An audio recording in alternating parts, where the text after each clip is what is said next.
بسم اللہ الرحمن الرحیم۔ بے شک تمام تعریفیں اللہ کے لیے ہیں۔ سامعین کرام السلام علیکم۔ سامعین کرام، آج کی ویڈیو دوسرے مغل خلیفہ ظہیر الدین بابر کے بیٹے نصیر الدین ہمایوں کے متعلق ہے۔ اس ویڈیو میں آپ لوگ دیکھیں گے کہ نصیر الدین ہمایوں جو کہ دوسرے مغل بادشاہ تھے، وہ کیوں اپنی سلطنت کو کامیابی سے نہ چلا سکے۔ نصیر الدین ہمایوں نے کون کون سی غلطیاں کی اور اپنے باپ ظہیر الدین بابر کی نصیحت کس طرح اس کے گلے پڑی۔ اس کے علاوہ اس کے دوست شیر شاہ سوری نے کس طرح ہمایوں کو دوست بنا کر اس کو دھوکہ دیا۔ سامعین کرام، نصیر الدین ہمایوں 2 دفعہ مغلیہ سلطنت کا حکمران بنا۔ اس کا پہلا دورہ حکومت 1530 عیسوی سے 1540 عیسوی کا ہے اور اس کا دوسرا دور 1555 عیسوی سے 1556 عیسوی تک ہے۔ سامعین کرام، مغلیہ سلطنت کے بانی ظہیر الدین بابر کا یہ بیٹا تھا اور اس کے علاوہ نصیر الدین کے 3 بھائی اور بھی تھے، جن کا نام کامران، عسکری اور ہندالی تھا۔ سامعین کرام، نصیر الدین ہمایوں 1508 عیسوی میں کابل میں پیدا ہوئے۔ اس کا باپ بابر اس کی فکری اور عملی تربیت پر خصوصی توجہ دیا کرتا تھا۔ ہمایوں نے جلد ہی ترکی، عربی اور فارسی زبان و ادب پر دسترس حاصل کر لی۔ اس کے بعد اس نے دوسرے علوم سے آگاہی کی طرف توجہ دی۔ اسے ریاضی اور علم نجوم وغیرہ سے بھی خصوصی دلچسپی تھی۔ ہمایوں کی فوجی تربیت کا آغاز اس کے باپ کے ساتھ جنگوں میں حصہ لینے سے شروع ہوا۔ سامعین کرام، نصیر الدین ہمایوں 12 سال کی عمر میں ہی بابر نے اسے بدخشاں کا حکمران مقرر کر دیا تھا۔ یہاں پر ہمایوں نے بڑی کامیابی سے معاملات سلطنت چلائے۔ اس کامیابی میں اہم حصہ اس کے مشیروں اور بدخشاں کے لوگوں کا تھا۔ یہ مشیر بابر نے ہمایوں کی رہنمائی کے لیے مقرر کیے تھے۔ اس کے علاوہ پانی پت کی جنگ میں ہمایوں نے بڑی دلجمی سے لڑا اور بہت اس نے ہمت دکھائی۔ جنگ کے بعد بابر نے اسے آگرہ بھیجا تاکہ خزانے اور دوسری عمارتوں پر قبضہ کیا جا سکے۔ یہاں پر ہمایوں نے اپنے سپاہیوں کو کسی قسم کے تشدد اور لوٹ مار سے روک دیا۔ سامعین کرام، جنگ کنواہا کے بعد ہمایوں نے افغانوں کے خلاف ایک مہم کی سربراہی کی۔ اس مہم میں اسے کامیابی حاصل ہوئی۔ اس کامیابی کے بعد وہ مزید فتوحات کرنے کی بجائے بدخشاں چلا گیا۔ ظہیر الدین بابر کی وفات کے بعد نصیر الدین ہمایوں 29 دسمبر 1530 عیسوی کو تخت نشین ہوا۔ بابر کی آخری اولاد کے دوران اس کے وزیر اعظم نظام الدین نے سازش کر کے مہدی خواجہ، جو کہ ہمایوں کا بہنوئی تھا، اس کو تخت پر بٹھا دیا، لیکن یہ سازش ناکام رہی کیونکہ بابر نے پہلے ہی اپنے امراء کو وصیت کی تھی کہ وہ بابر کے مرنے کے بعد ہمایوں کو تخت نشین کریں گے اور اسی سے اپنی وفاداریاں نبھائیں گے۔ اسی طرح بابر کی وفات پر ہمایوں تخت نشین ہوا۔ لیکن سامعین کرام، ورثے میں ملا ہوا تخت ہمایوں کے لیے کوئی پھولوں کی سیج نہیں تھا۔ بابر کو اتنی فرصت ہی نہ ملی کہ وہ اپنی حکومت کو مضبوط اور مستحکم کرتا، اور یہی غیر مستحکم حکومت ہمایوں کی مشکلات میں اضافہ کرتی گئی۔ سامعین کرام، یہاں پر بہت سے مورخین کی رائے ہے کہ ہمایوں نے خود متعدد غلطیوں کا ارتکاب کیا اور اپنے کردار کی خامیوں کے باعث اسے مشکلات سے دوچار ہونا پڑا اور اپنی سلطنت سے بھی ہاتھ دھونے پڑے۔ سامعین کرام، بابر جب بستر مرگ پر تھا تو اس نے ہمایوں کو یہ وصیت کی تھی کہ وہ اپنے بھائیوں سے اچھا سلوک کرے گا، ان سے اچھا برتاؤ کرے گا۔ تو سامعین کرام، ہمایوں نے تخت نشین ہوتے ہی کچھ بہت زندہ دلی کا مظاہرہ کیا اور اپنے بھائیوں سے اچھا سلوک کیا، اور اس نے اپنی سلطنت کے 4 حصے کیے اور اپنے بھائیوں میں تقسیم کر دیے۔ سامعین کرام، اس نے کامران مرزا کو کابل اور قندھار کا علاقہ دے دیا اور ہندال کو میوات اور عسکری کو سنبل کا علاقہ بطور جگیر دے دیا، اور اس کے علاوہ اپنے چچیرے بھائی سلیمان مرزا کو بدخشاں کا علاقہ سلطنت بدخشاں کی عنایت کر دی۔ ہمایوں کے اس فیضانہ سلوک کے باوجود اس کے بھائی مطمئن نہ تھے اور انہوں نے ہمایوں کو ساتھ دینے کی بجائے اس کے لیے مشکلات پیدا کی۔ کامران نے بعد میں پنجاب پر قبضہ کر لیا۔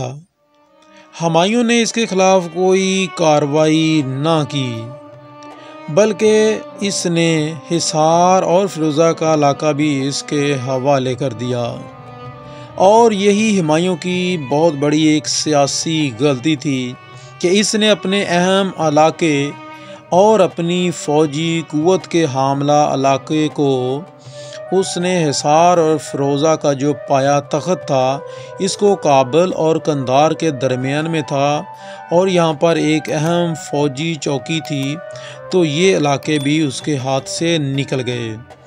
اس کی فوجی طاقت کمزور پڑ گئی، اور اس کے علاوہ ان علاقوں سے آنے والی آمدنی بھی اس کے ہاتھوں سے جاتی رہی۔ سامعین کرام، بابر کی وفات کے بعد ملک میں چاروں طرف بغاوتیں شروع ہو گئی۔ بابر نے ہندوستانی حکومت اور سلطنت افغان حکمران ابراہیم لودھی کو قتل کر کے حاصل کی تھی، اور اب افغانیوں کو شدت سے احساس ہوا کہ افغان حکومت جیسی بھی تھی لیکن ان کی تو تھی، مگر اب وہ مغلوب ہو چکے ہیں، اس لیے وہ اپنی حکومت کی بحالی کے لیے میدان میں آ گئے۔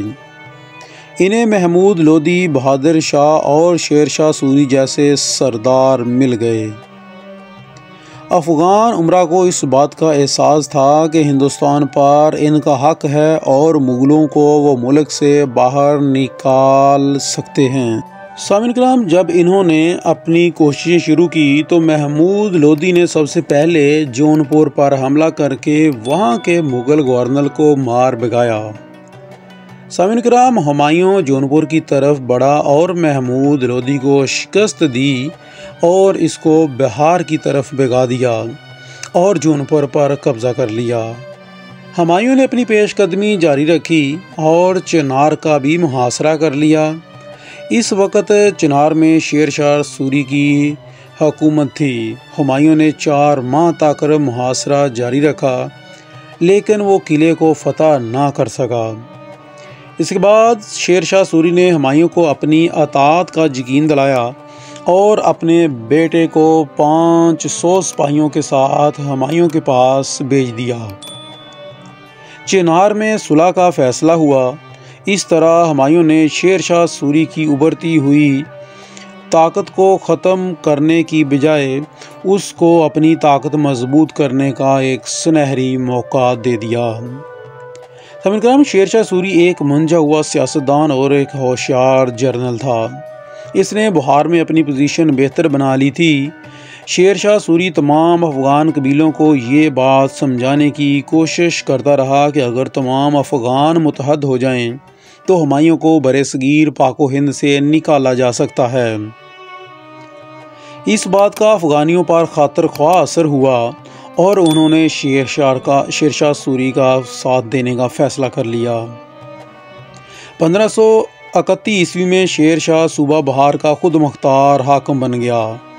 ہمایوں کو جب اس قسم کی اطلاعات ملی تو اس نے اپنے ایک ساتھی کو صورتحال کا جائزہ لینے کے لیے جونپور روانہ کیا۔ شیر شاہ نے اس کی بڑی آؤبھگت کی اور اسے قیمتی تحائف دے کر اپنی کامل وفاداری کا ثبوت دیا۔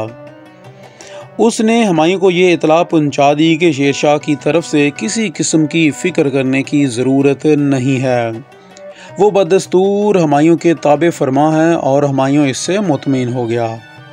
چند ہفتوں بعد ہمایوں کو اطلاع ملی کہ شیر شاہ نے بنگال کے دارالحکومت گوڑ کا محاصرہ کر لیا ہے۔ ہمایوں کو شیر شاہ کی اس حرکت پر بڑا غصہ آیا اور اس نے اس پر چڑھائی کرنے کا فیصلہ کر لیا۔ اسی دوران شیر شاہ نے بنگال کے ایک وسیع علاقے پر بھی قبضہ کر لیا تھا۔ ہمایوں نے بنگال میں پیش قدمی کا فیصلہ کر لیا۔ نصیر الدین ہمایوں کی پیش قدمی کے پیش نظر شیر شاہ سوری پیچھے ہٹتا گیا اور ہمایوں بلا مزاحمت 1538 عیسوی میں گوڑ میں داخل ہو گیا۔